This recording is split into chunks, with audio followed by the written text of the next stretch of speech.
నమస్తే. ఆస్ట్రో మార్గం ఛానల్కి స్వాగతం. నా పేరు Vijayalakshmi, Vedic and KP astrologer.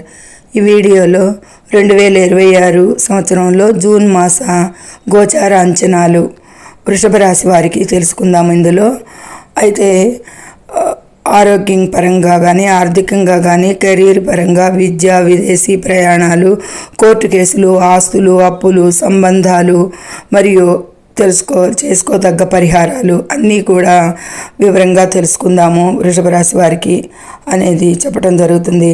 అయితే ఈ మాసంలో మేజర్గా 6 గ్రహాలు స్థాన మార్పిడి ఉంటుంది. గురువు 2వ తేదీ నుండి కర్కాటక రాశిలో ప్రవేశించి మాసాంతం వరకు కూడా సంచరించడం జరుగుతుంది.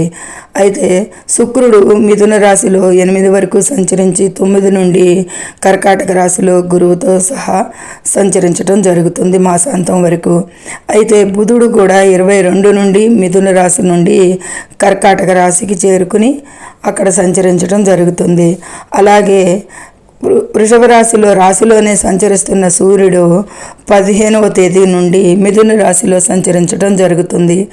అలాగే 20 వరకు కూడా కుజుడు మేషరాశిలో సంచరిస్తూ వృషభ రాశిలోనికి 21 నుంచి ప్రవేశించి మాసాంతం వరకు కూడా అక్కడ సంచరించడం జరుగుతుంది. ఇది గ్రహాల స్థాన మార్పులు మేజర్గా 5 గ్రహాలు 6 గ్రహాలు తెలుసుకున్నాము. ఇక ఖగోళంలో ఇతర గ్రహాలు ఇంకా కేతువు సింహరాశిలో, రాహువు కుంభరాశిలో, మీనరాశిలో శని సంచారం, వీటన్నిటి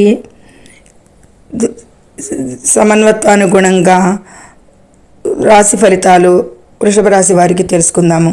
వృషభ రాశిలో 9 పాదాల నక్షత్రాల పాదాలు ఉంటాయి.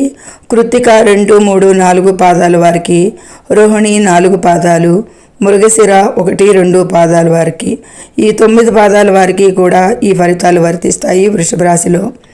అయితే ఈ వృషభ రాశి వారికి ద్వితీయంలో సూర్యుడు పెద్ద అనుకూలంగా లేడు. అలా అని రాశిలోను కూడా 15 వరకు కూడా అంత అనుకూలం కాదు, సూర్యుడు అనుకూలంగా లేడు అనేది చెప్పచ్చు. ఇక బుధుడు 2లో 21 వరకు కూడా అనుకూలిస్తాడు, బాగానే మంచి ఫలితాలే ఇస్తాడు. అలాగే శుక్రుడు కూడా 2లో 3లో కూడా శుక్రుడు మొత్తానికి ఈ మాసం అంతా అనుకూలంగానే ఉంటాడు అనేది చెప్పచ్చు. అయితే శత్రు స్థానమైన కర్కాటక రాశిలో మాసాంతం వరకు కూడా 9 నుండి సంచరించడం జరుగుతుంది, బుధునితో గురువుతో సహా కలిపి యుతిలో. అయితే కుజుడు 12లో సంచరిస్తున్నాడు, అంత అనుకూలం కాదు. రాశిలోనే సూర్యుడు సంచరిస్తున్నాడు. తదుపరి రాశిలోనికి 21 నుండి కుజుడు సంచరిస్తాడు. 12లో కానీ 1లో కానీ కుజుడు అనుకూలంగా లేడు. మొత్తానికి కుజుడు అనుకూలంగా లేడు, సూర్యుడు అనుకూలంగా లేడు పూర్తిగా. అలాగే 4లో కేతువు అనుకూలం కాదు. అలాగే 10లో రాహు అనుకూలం కాదు. 11లో శని అనుకూలిస్తున్నాడు వృషభ రాశి వారికి. అలాగే కర్కాటక రాశిలో 4లో శుక్రుడు అనుకూలం, బుధుడు అనుకూలం, ఇక గురువు అంత అనుకూలం కాదు, దృష్టిలు మాత్రం అనుకూలిస్తాయి అనేది సూచించవచ్చు. 3లో గురువు అంత అనుకూలం కాదు. ఇది గ్రహాల స్థితిగతులు అనేది. అంటే కొన్ని గ్రహాలు అనుకూలిస్తున్నాయి, మేజర్గా శని అనుకూలిస్తున్నాడు, మిగతా గ్రహాలు అంత అనుకూలం లేదు. బుధ శుక్రులు పార్షియల్గా అనుకూలిస్తున్నారు, సగభాగం వరకు అనేది సూచించవచ్చు. ఇక మిశ్రమ ఫలితాలే గోచరిస్తున్నాయి వీరికి కూడా అనేది చెప్పటం. ఇక ఆర్థికంగా చూస్తే కనుక ధనలాభాలైతే బాగానే సూచిస్తుంది. దీర్ఘకాలిక పెట్టుబడులు వల్ల లాభాలైతే ఉంటాయి ఈ మాసంలో. పెట్టుబడులు, ఉద్యోగంలో ఉద్యోగస్తులకి ప్రమోషన్ లేదా స్థానచలనం కనిపిస్తుంది. వ్యాపారంలో మంచి లాభాలు కూడా కనిపిస్తున్నాయి. కొత్త డీల్స్ కుదుర్చుకోవడానికి మంచి అనువైన మాసంగా సూచించవచ్చు. ఆరోగ్యపరంగా చూస్తే నిలకడగా ఉంటుంది ఆరోగ్యం. ప్రయాణాలలో సానుకూల ఫలితాలు ఉంటాయి. ప్రమాద భయాలు ఏమీ కూడా కనిపించటం లేదు. ఈ వృషభ రాశి వారికి మంచి ఫలితాలే కనిపిస్తున్నాయి.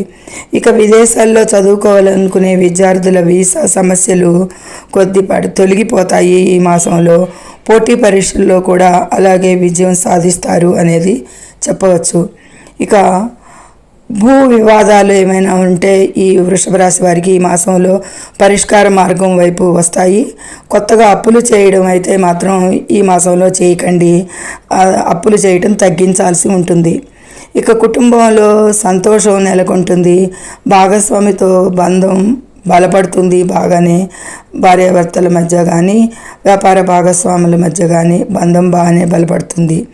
ఈ విధమైన మూడొంతులు అంటే అధికంగానే మంచి ఫలితాలు కనిపిస్తున్నాయి వృషభ రాశి వారికి ఈ మాసంలో అనేది చెప్పడం జరుగుతుంది.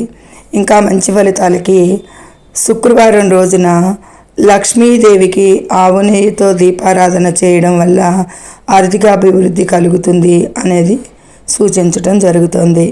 ఇది వృషభ రాశి వారికి ఈ మాసంలో మేలైన ఫలితాలే గోచరిస్తున్నాయి. ఎక్కువగా అంత ఇదిగా ఏమీ వ్యతిరేక ఫలితాలు ఎక్కువగా లేవు. అంతా కూడా బాగుంది అనేది చెప్పవచ్చు. ఇక సర్వే జనో సుఖినో భవంతు. Please subscribe my channel, share and like it. Thank you very much.